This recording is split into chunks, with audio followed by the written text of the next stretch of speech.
মিগেল Kevin, আবেগ ও বাস্তবতা। তো এটা মজার বিষয় ঘটলো একটু আগেই। একটা নিউজ ফোরাম আছে। তারা এখন নিউজ কম, এজেন্টের হয়ে ওকালতি বেশি করে।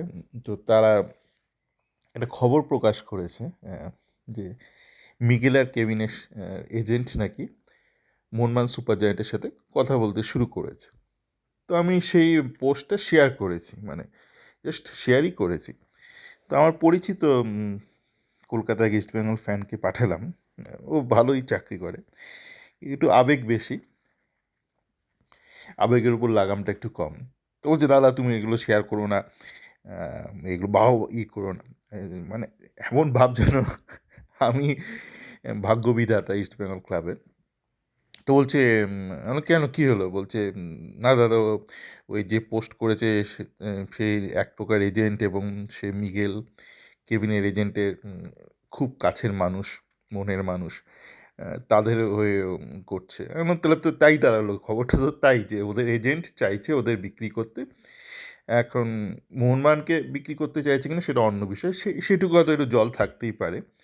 মানে ওর আপত্তি হচ্ছে মোহনবাগানের ফ্যানরা খিল্লি করছে, বলছে না না, আমরা চাই না, কেভিনকে চাই, মিগেলকে চাই না। কিন্তু মোহনবাগান অতটাকে খিল্লির জায়গায় নেই। মানে ওরা তো রবসনকে নিয়েছিল, ওরা তো একসময় ওদের একটা ধারণা হয়েছিল গ্রেগ স্টুয়ার্টের পরিবর্তে যে আসবে সে বিশাল হাই প্রোফাইলের হবে, কিন্তু দেখা গেল সে কিন্তু রবসনই এসেছিল। মানে রবসনকে যদি আপনি নিতে পারেন, মিগেলকে কেন নিতে পারবেন না আমি জানি না।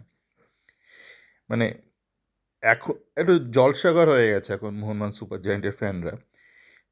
তারা রবসনকে গিলতে বাধ্য হয়েছে, মানে গ্রেগ স্টুয়ার্টকে ছেড়ে দিয়ে। এখন নাকি মিগেলের নাম শুনে নাকি তারা বলছে, না না, আমাদের ঐতিহ্যে এটা লাগবে। মিগেল কিন্তু গোল্ডেন বুট পেয়েছে। এবার গোল্ডেন বুট পাওয়ার কতটা যোগ্য সেটা অন্য বিষয়, কিন্তু গোল্ডেন বুট কিন্তু পেয়েছে। সেখানে আমরা দেখেছি রবসন খোঁড়াচ্ছে, মানে গালমন্দ খাচ্ছে, একটু নামছে, একটু গালমন্দ খাচ্ছে। কম খেলেছে, বেশি গালমন্দ খেয়েছে রবসন। তো জানি না জলসাগর মোহনবাগান ফ্যানরা কতটা খিল্লি করার পরিস্থিতিতে আছে। তো সেটা হলো বিষয়। দেখুন, তো আমি বেশ কয়েকটা অডিওতে গতকাল থেকেই বলছি যে ইমামির যেই দুই ব্যক্তি খুব ফুটবলের সাথে জড়িত, আদিত্য আগরওয়াল আর তার ছেলে বিভাস, এরা কিন্তু আইএসএল জেতার পর media, extra time, beyond sports, এরা মনে করতে পারছি না, বেশ কিছু মিডিয়াতে আমাদের এক্সট্রা টাইম তো আছে, বারবার জিজ্ঞেস করছে, বারবার কোচ থাকবে, কোচ থাকবে। তো তারা কিন্তু ক্যাটেগরিক্যালি বারবার বলে দিয়েছে যে যতক্ষণ না পর্যন্ত আমরা একটা ক্ল্যারিটি পাচ্ছি অল ইন্ডিয়া ফুটবল ফেডারেশনের কাছ থেকে সামনের মৌসুমে ক্যালেন্ডার কী হবে, ফুটবল ক্যালেন্ডার, আমরা কোনো রকম সিদ্ধান্ত নেব না। তিনি অস্কারের প্রসঙ্গে মূলত বলেছেন, তারা দুজনেই। এবার দেখুন, ভারতীয় ফুটবলে 5-6টা বিদেশি আগামী দিনে কটা খেলবে আমরা জানি না।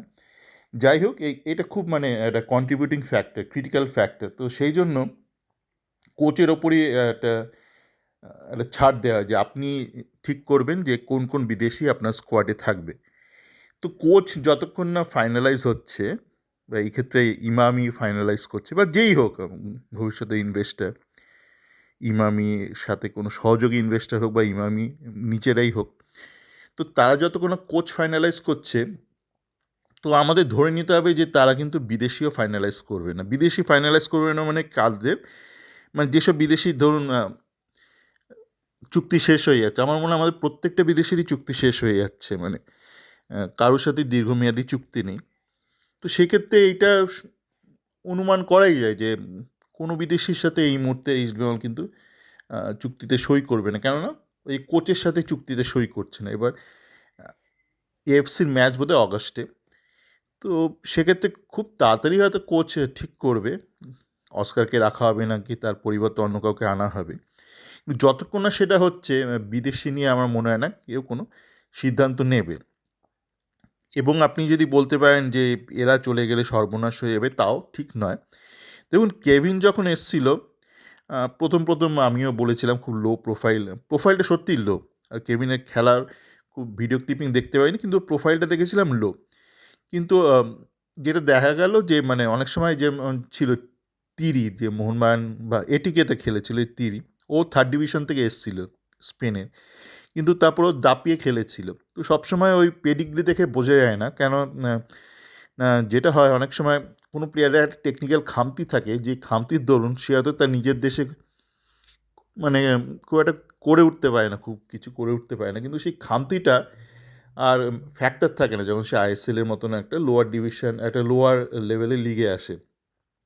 এটা যে কোনো প্লেয়ারের ক্ষেত্রেই প্রযোজ্য, মানে সে ফরওয়ার্ড হতে পারে, ডিফেন্ডার, মানে তার এমন হয়তো একটা ক্রিটিক্যাল একটা একটা ডেফিসিয়েন্সি আছে, টেকনিক্যাল ডেফিসিয়েন্সি, যেটার ফলস্বরূপ হয়তো সে স্পেনে কিছু করে উঠতে পারে না, ধরুন স্পেনের সেকেন্ড টায়ার বা থার্ড বা ফার্স্ট টায়ারে। কিন্তু সেই ডেফিসিয়েন্সিটা ধরুন স্পিড হতে পারে, স্ট্রেংথ হতে পারে, যে কোনো বিষয় হতে পারে, হাইট হতে পারে, সেই ডেফিসিয়েন্সিটা হয়তো ফ্যাক্টরই নয় মানে আইএসএলের মতন লিগে। তো দেখা গেল কেভিন কিন্তু ভালোই খেলেছে, মোটামুটি টেকনিক্যাল ফুটবল, কারেক্টিভ ফুটবল খেলেছে।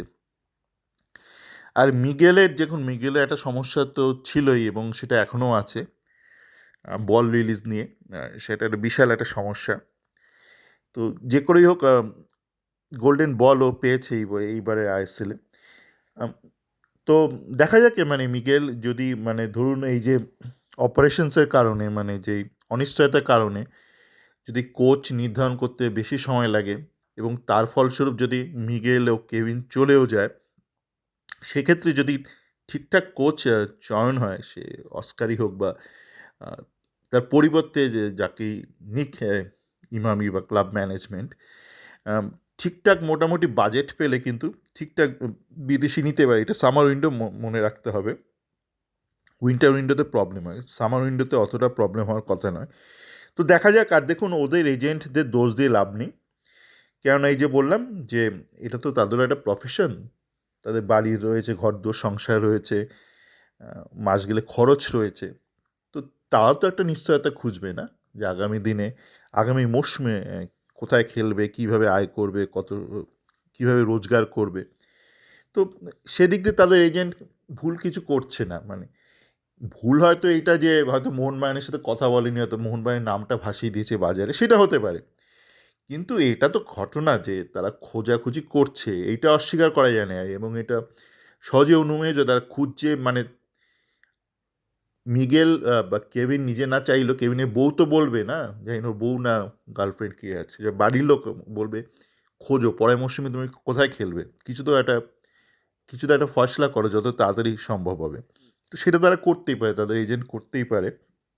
এবং কীভাবে দেখা যাক, আহ, ঠিকঠাক করে যদি পরিকল্পনা করা হয়, কোনো কিছুই অসম্ভব নয়। মানে ধরে রাখতে পারলেও ঠিক আছে, যদি ধরে রাখতে নাও পারে, যে ঠিকঠাক কোচ থাকে, যে ঠিকঠাক ফান্ডিং থাকে, তো সামার উইন্ডোতে এগুলো ম্যানেজ করা খুব একটা অসুবিধার কিছু নেই। তো এটাই ভাবলাম, এখন জানি অনেকে লেখালেখি করবে, 10 বার করে আমাকে উত্তর দিতে হবে আলোচনা। তো এই আলোচনাটাকে ছোট্ট করে শেষ করে দিলাম, তার জন্য একটা ছোট্ট এই আলোচনাটা রেকর্ড করলাম।